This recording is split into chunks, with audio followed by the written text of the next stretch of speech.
On va à Rome avec vous, Xavier, avec une révolution au Vatican. Ça n'est pas tous les jours. La bénédiction des couples homosexuels est désormais autorisée par l'Église. Oui, une très très grande avancée voulue par François lui-même.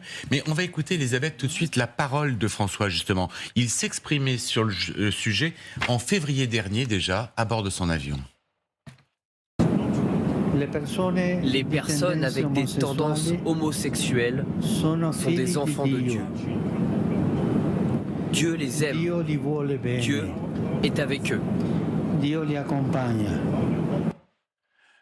accompagne. Le pape François confiait là sa conviction profonde. Dieu ne fait aucune différence entre ses enfants.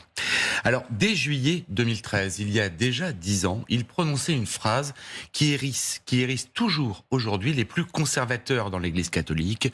Rappelez-vous, il disait à propos d'un prêtre homosexuel, « Qui suis-je pour juger ?» Hier, le dicaster pour la doctrine de la foi, le ministère donc qui s'occupe de cette doctrine, a publié un texte co-signé par François et qui affirme « Il est possible de bénir les couples en situation irrégulière, les couples non mariés, les couples divorcés et les couples de même sexe sous une forme qui ne doit pas être fixée rituellement par les autorités ecclésiales. » Alors on va un peu décrypter. La bénédiction du couple homosexuel est donc clairement autorisé dans une déclaration doctrinale du Vatican. C'est-à-dire que ça, c'est gravé dans le marbre du Vatican et cela restera. En Allemagne, en Belgique, déjà, certains prêtres bénissaient des unions homosexuelles, mais en toute discrétion et sans l'aval de Rome. On voit cette photo prise en Allemagne, à Berlin.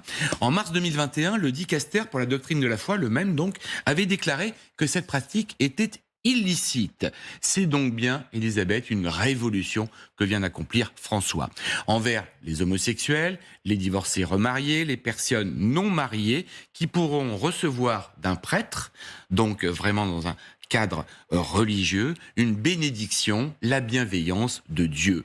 Un acte sacerdotal fort, mais, précise le Vatican, qui ne doit pas être rituel. Pas de confusion avec la bénédiction propre au sacrement du mariage. Ça n'a strictement rien à voir. La bénédiction ne sera jamais accomplie, par exemple, en même temps que les rites d'union civile. On ne pourra pas aller se marier à la mairie et puis ensuite aller dans une église comme on le fait pour un mariage. Les couples ne devront pas, par exemple, porter de vêtements propres au mariage. Pas de robe de mariée, pas de cérémonial en quelque sorte. François sait qu'il On n'a pas le droit de s'habiller comme on veut.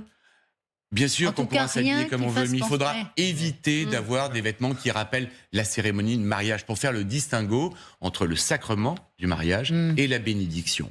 François sait qu'il est sur une ligne de crête, que les plus conservateurs au sein de son Église multiplient les critiques vis-à-vis de sa gouvernance et fustigent ce qu'ils appellent une perte de repères, et pour eux, ça c'en est une. Alors le pape a fêté, il y a 2 jours, regardez ces images que j'ai trouvées franchement magnifiques, il a fêté ses 87 ans, entouré d'enfants. Il sait qu'il lui reste peu de temps pour accomplir sa mission.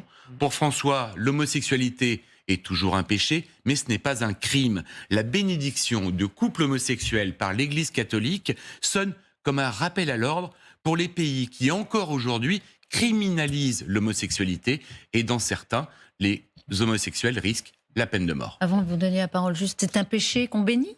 C'est compatible qu'un péché il y a un péché, mais on bénit une union, on bénit 2 personnes, on leur donne la bienveillance de Dieu. On sent aussi que le pape François... On bénit pas le péché, hein.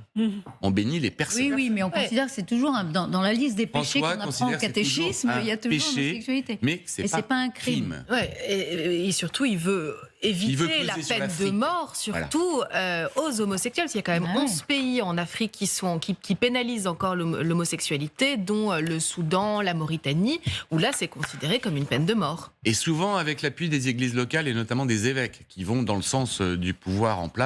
Et une traque, en fait, aux homosexuels. En Europe, les homosexuels sont préservés, mais dans certains pays, c'est pas du tout le cas, en Afrique, en Asie aussi.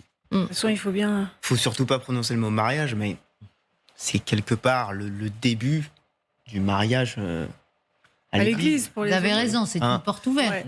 Certes, on va pas s'habiller avec une cravate, mais... C'est une porte ouverte, mais on verra si le prochain pape referme pas un peu la porte. Oui. François, c'est... que ça finira un jour et que les choses peuvent évoluer. Claire. De toute façon, ils sont bien obligés d'évoluer avec leur temps, hein, puisque les mariages homosexuels, aujourd'hui, c'est 7 000 par an pour 21 000. Hein, c'est ça, 21 000. Donc, 1 sur 3. Donc voilà, l'Église doit avancer, parce qu'elle est en perte de vitesse, notamment... Pas de mariage des prêtres. Mais non, à l'inverse. Il y a encore des résistances. Ni de femmes prêtres. Très très fortes. On voit les réactions, elles sont très très vives. Et dans les deux camps, il y a un vrai bonheur dans le camp progressiste, homosexuel, de se voir reconnu en quelque sorte par l'Église catholique, par son Église. Et de l'autre côté, chez les personnes plus traditionnelles ou conservatrices, la chose passe beaucoup moins bien. Certaines personnes d'ailleurs disent, en fait, François n'est pas mon pape. C'est la déclaration qu'on peut retrouver. Il serait intéressant d'entendre les organisateurs de la manif pour tous à ce sujet, qui se revendiquaient beaucoup du catholicisme. Oui, et d'ailleurs, il y a certains catholiques qui disent aussi que c'est en ouvrant la voie à plus de progressisme qu'il va faire fuir certains catholiques et faire fuir les fidèles.